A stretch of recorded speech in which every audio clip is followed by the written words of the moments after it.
Cold air is crashing south, and this one's going to dig a lot farther south than we normally see in early November. We're talking frost, freeze, and yes, some of you may see your first snowflakes of the season before we get to Thanksgiving. The pattern flip is already underway, and the temperature drop is going to be sharp. So let's dive in and break down who gets the cold, who has the best chances for snow, and exactly when it arrives. As we can see here on our Friday afternoon at the time of this recording, we had relatively warm conditions across most of the central plains through the southeast, even into the northeast. Temperatures are a few degrees above your seasonal norms, but this is all going to change as we watch this cold air that is bottling up across the provinces of Canada. Look across parts of Saskatchewan, temperatures are in the single digits to the teens for your Friday afternoon. All of that cold air is going to spill into the eastern half of the United States as we get into this weekend. So let's take a look at our jet stream and what's causing all of this. We have a dip here in the eastern half of the United States, but as we get this polar branch of the jet stream beginning to dip, normally we see the jet stream go west to east. It's going to go straight up and down, a meridional flow, and that's going to allow that cold air to really dive down into the southern part of the United States.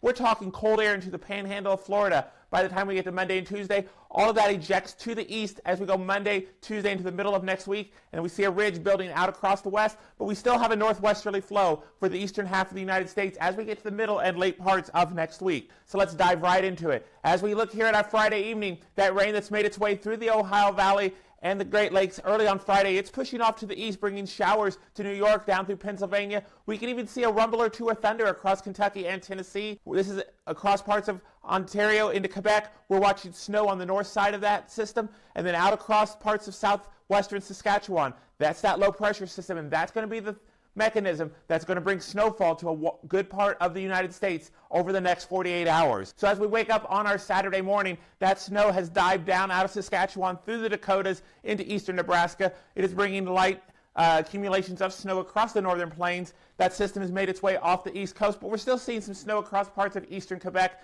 But the rest of the country, it is quiet and calm for the start of your weekend. But by the time we get to our Sunday, that low pressure system has now made its way through the Great Lakes. It's bringing heavy snow across southeastern Michigan, but that's not the story yet, because once this cold air begins to dive in, it is what's going to happen after that. We're going to watch for inclement weather spreading into the northeast, initially as rain, but it will change over to snow by the time we get to our Sunday night. So let's put it all into motion here. There goes those storms Friday night into Saturday morning. Here comes that snow through the Dakotas into Iowa early on our Saturday. It's going to turn into some rain as it makes its way, but as we get that colder air on the backside, it's quickly turning to snow, and then it jumps up to the northeast, bringing snow into the Appalachians. And we're going to get a secondary low that's going to form off the east coast into our Monday, and that's going to help tap into that colder air as well, bringing some snow to the northeast by the time we get to Monday night into early Tuesday. And then we turn our attention out towards the west by the time we get to Tuesday and Wednesday as we wait for yet another system to make its way onshore. And this is another model that I want to look at right now. This is the Rufus A model. Why I like this model is because it gives us a better idea of those mesoscale features.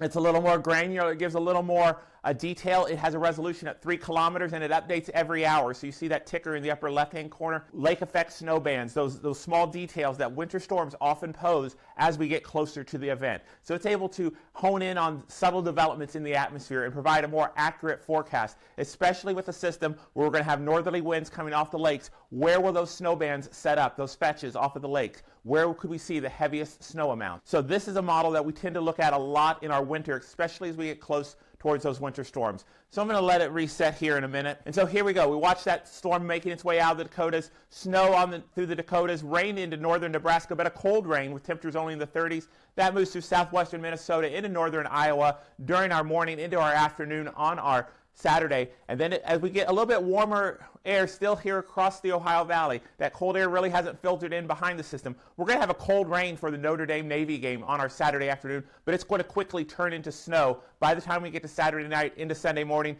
and we're going to see that heavy snow there across parts of Detroit. But then with those northerly winds, we're going to watch these fetches come off of Lake Michigan, off of Lake Huron and Superior, and that's going to provide snowfall for Indiana, for Michigan, Ohio, into parts of northwestern Pennsylvania as we go into our Monday. So this is something we're definitely going to be keeping our eye on. And an overall map from the Rufus model shows that a wide swath of snow through central North Dakota into eastern South Dakota into far northwestern Iowa could be laid down. But then here in northwestern Indiana, into southeastern Michigan, the UP of Michigan, that's where we could see some of the heaviest snowfalls. Now I know this map does bring some heavier snow down towards Cincinnati, I'm a little less confident about this occurring, but we will see those showers. We will see some minor accumulations, especially in those grassy areas. And with temperatures falling down into the 20s, we could see some slick roads anywhere from the lower Ohio Valley down through the Tennessee Valley. We could even see some snowflakes falling across the Bluegrass State on our Sunday. So in terms of our snowfall amounts, what we're thinking right now on Friday afternoon is a widespread swath of 2 to 4 inches across central North Dakota into eastern South Dakota into far northwestern Iowa. As we get towards the Great Lakes, we could see a swath here off of Lake Michigan into southwestern Michigan, far northwestern Indiana. We could see 3 to 6 inches of snow. If you get in that right fetch off of the lake, your amounts could be locally higher, but there's going to be a sharp cutoff from county to county, 5 miles in either direction, significantly less snowfall. We're going to see some snowfall, not maybe an inch or two like this model wants to suggest, but we could definitely see about an inch north of Indianapolis, again, on those grassy accumulations. The ground is still very warm in this area, so that snow is going to melt pretty much on contact, so we're not going to see it stick around very long. But we're going to see snowfall here across this area as we go Sunday night into our Monday morning. And so let's look at this. The other story is the wind. And so as those winds build on Sunday afternoon, we're going to see gusts 30 to 40 miles an hour across Illinois, Missouri, making its way down to Mississippi and Alabama. And those winds are going to continue to move towards the east. So Sunday is going to be a very windy day across most of the Great Lakes, the Ohio Valley, stretching down into the Tennessee Valley. And as we go into Sunday night, those winds are still gusting 20 to 30 miles per hour across this area. And as we go into our Monday morning, when the core of the cold is expected to be across the Ohio Valley, we could see winds 20 to 30 miles an hour. If temperatures are down in the 20s, that's going to drive those feels-like temperatures down into the single digits. And we're talking about those colder temperatures, and by the time we get to our Monday, our afternoon highs in the eastern half of the United States are going to be down into the 30s.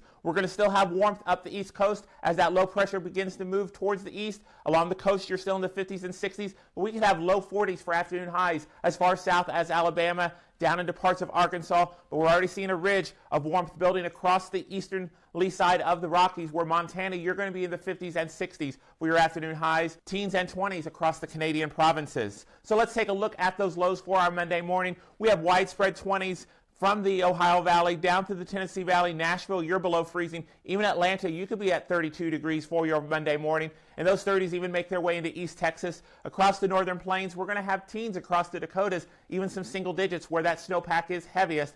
And across parts of the Canadian provinces, we have many areas going below zero with your morning lows. And that continues into our Tuesday as we have even more of the United States. Basically, the eastern 2/3 of the United States, east of the Rockies, every state is going to be below freeze by the time we get to Tuesday morning. And that's even going to extend down here into the panhandle of Florida. So if you are a citrus farmer, you want to keep an eye on it, because I will tell you that the trend in the modeling as we've gone Thursday into Friday over the last 24, 36 hours, it has been a little colder. So if that trend is going to continue with the updated model runs over the weekend, we could be talking about some hard freezes potentially in those far northern counties of northern Florida. So this is something I want you to be aware of over the next several days. And then as we look after that snowstorm exits by the beginning of next week, it's quiet weather for most of the United States going into our second full week of November. We're going to continue with that northwest flow into the eastern half of the United States. That's going to continue to provide unsettled weather with rain and snow showers across the Great Lakes into the northeast Wednesday into Thursday. And then we're going to watch this next system make its way onshore onto our Thursday into our Friday. It's going to make its way across the United States, and the models really differ on what the impact is going to be from that storm. So we're going to have more details on that in a future forecast. We're going to wait for some of the models to see if there's some convergence or a different change in the thinking of that storm. But that storm is something we're going to be watching for the third weekend of November. And after we get through this weekend's cold blast for the 2/3 of the United States, the Climate Prediction Center has highlighted most of the United States with an above average chance of seeing above normal temperatures for the period November 14th, 20th, and that is for most of the country. The exception being across parts of California where you expect to see below normal temperatures during this time frame. In terms of precipitation, we're going to have above normal precipitation out west, across the northern plains, into the Ohio Valley, into the northeast, but down across Texas and the Gulf Coast and up the east coast, we're expecting below normal precipitation during this time period. Well, we thank you for joining us here at the Weather Farm on your Friday. We hope you stay safe. Let us know what you're seeing. Send us those snow videos if you see snow showers or snowfall in your area. What is the lowest temperature that you are going to record over the next 2 days? Let us know down in the comments. We hope you have a great weekend, and we will see you again soon.